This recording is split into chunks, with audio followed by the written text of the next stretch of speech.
শীত মানেই সকালবেলা গরম গরম ধোয়া ওঠা পিঠা।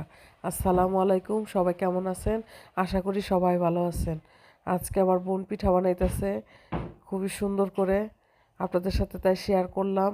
শীতের সকালে কুয়াশা ভরা চারদিকে ঢাকা, সেই শীতে যদি চুলার পরে বসে এরকম গরম গরম পিঠা খাওয়া যায় আর কি লাগে।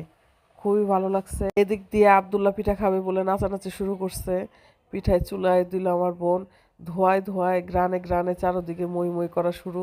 পিঠা তো হয়ে গেছে, এই তো পিঠা নামাবে। শীতের সকালে যে পিঠার একটা উৎসব, ঘরে ঘরে গ্রামে গ্রামে সব জায়গায় এত ভালো লাগে। দেখেন কি সুন্দর হয়েছে পিঠাগুলি।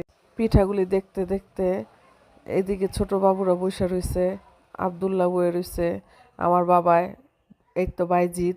যারা এতক্ষণ কষ্ট করে আমাদের ভিডিওটা দেখছেন তাদের অসংখ্য ধন্যবাদ। ভালো লাগলে আমাদের ফেসবুক পেজটা একটু ফলো দিয়েন আর ইউটিউব চ্যানেলে সাবস্ক্রাইব করেন। ধন্যবাদ।